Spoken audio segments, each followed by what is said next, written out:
বাংলাদেশ ইসলামী ছাত্র শিবির ঢাকা বিশ্ববিদ্যালয় শাখা কর্তৃক আয়োজিত আজকের এই বিক্ষোভোত্তর সমাবেশে আমরা একজন শিক্ষার্থী জীবন নাশের জন্য হামলা চালানোর ঘটনার তীব্র নিন্দা এবং প্রতিবাদ জানাচ্ছি। আমাদের ভাই আব্দুল্লাহ আল মাহমুদের নামে একটি বিভ্রান্তিমূলক ফটো কার্ড ছড়ানো হয়েছে, পরবর্তীতে ভেরিফাই করা গিয়েছে সেই ফটো কার্ড ছড়িয়েছে ছাত্রলীগের বিতাড়িত সন্ত্রাসীরা।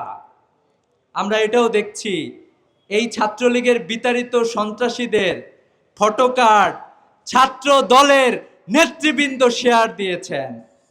আমরা এটাও দেখলাম কি কুরুচিপূর্ণ একটি ফটো কার্ড তারা ছড়াইছে, যেটা অলরেডি প্রমাণিত হয়েছে। বিভিন্ন ফ্যাক্ট চেকিং গ্রুপ এটা প্রমাণ করেছে যে এটা একটা ভুয়া ফটো কার্ড ছাড়া হয়েছে।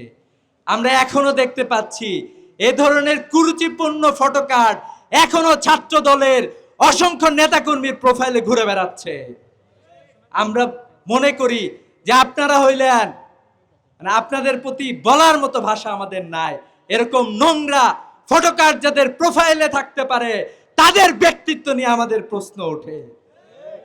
সম্মানিত উপস্থিতি, আমরা লক্ষ্য করেছি এই ঢাকা বিশ্ববিদ্যালয়ে যে সকল শিক্ষার্থীদের মধ্যে কিছু শিক্ষার্থী যারা বিগত 16 বছরে এই বিশ্ববিদ্যালয়ে গণতান্ত্রিক পরিবেশ নিশ্চিত করার জন্য কাজ করে গিয়েছেন, সাংবাদিক ভাইদের উপরেও হামলা করা হয়েছে। আমরা এর আগে কখনো বিগত ফ্যাসিবাদী আমলেও দেখি নাই একদিনে এত বেশি সাংবাদিক একদিনে আহত হয়েছেন। আমরা এখনো দেখতে পাচ্ছি ডাকসুর নেতৃবৃন্দ যারা আব্দুল্লাহ আল মাহমুদকে বাঁচানোর জন্য গিয়েছিল শাহবাগ থানায়, তারাও আহত হয়েছে। এবি জুবায়ের, মোসাদ্দেক, জুমা, উম্মে সালমা সহ ঢাকা বিশ্ববিদ্যালয়ের সূর্য সেন হলের ভিপি আজিজ, সদস্য আলভি, মহসিন হলের সাংস্কৃতিক সম্পাদক জুলহাস সহ অসংখ্য শিক্ষার্থীকে সেখানে হেনস্থা করা হয়েছে। জুলাইয়ের পরে আমরা বলেছিলাম আমাদের ক্যাম্পাসে এরকম হেনস্থার দিন শেষ হয়ে গিয়েছে। অতীতে আমরা দেখেছি গেস্টরুম, গণরুমে ফার্স্ট ইয়ারের জন্য একটা আতঙ্কের পরিবেশ তৈরি করা হতো। আমরা বলছিলাম যে সেই অধ্যায় আমরা শেষ করে এসেছি, কিন্তু আমরা দেখলাম আবারও বিভিন্ন হলে আদু ভাইদেরকে তুলে বিভিন্ন হলে মব ক্রিয়েট করে হলগুলোকে অশান্ত করার কার্যক্রম তারা শুরু করতে যাচ্ছে।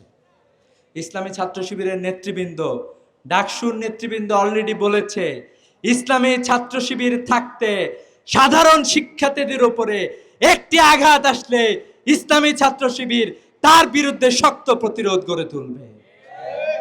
জুলাইয়ের পরে আমরা এখনো দেখতে পাচ্ছি আমাদের ভাই আশরাফুল, ছাত্র দলের সন্ত্রাসীরা ছুরি চাপাতি হাতে আমাদের ভাই আশরাফুলের পা দ্বিখণ্ডিত করেছে।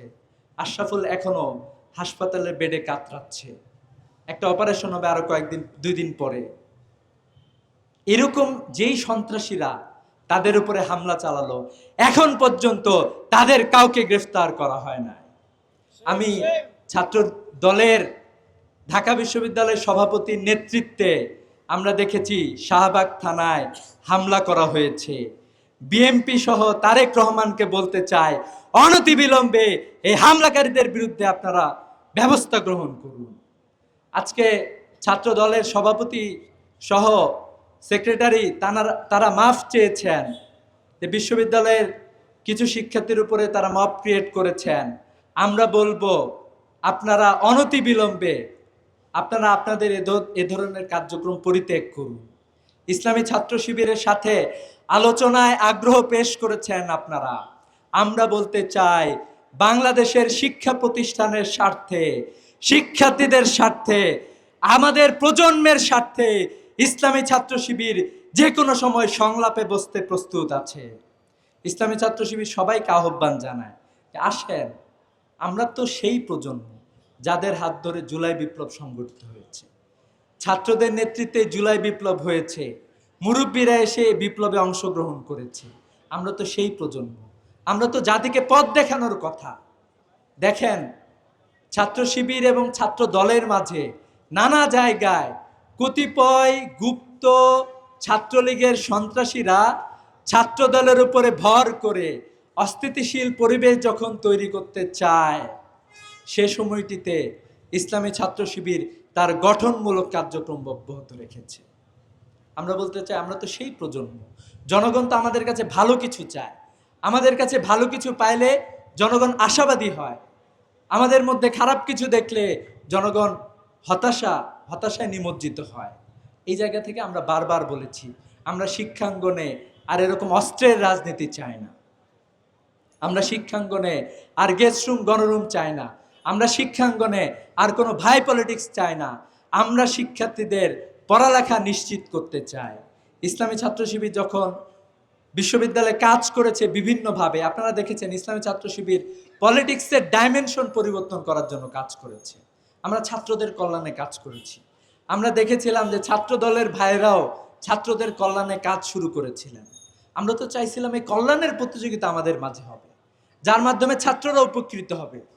কিন্তু কার বুদ্ধিতে 90-এর দশকের সেই নোংরা রাজনীতিতে আপনারা ফিরে যেতে চান? অতএব আমরা আজকের এই সমাবেশ থেকে আমরা এই দাবি জানাতে চাই, শিক্ষার্থীদেরকে বলতে চাই, ইসলামী ছাত্র শিবির আপনাদের সাথেই আছে।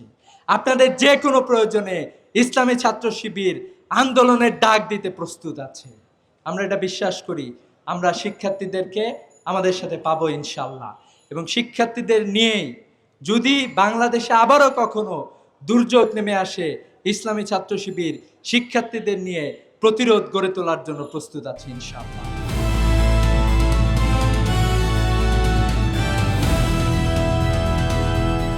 দিনাজপুর টিভি, মানুষের জীবনের কথা বলে।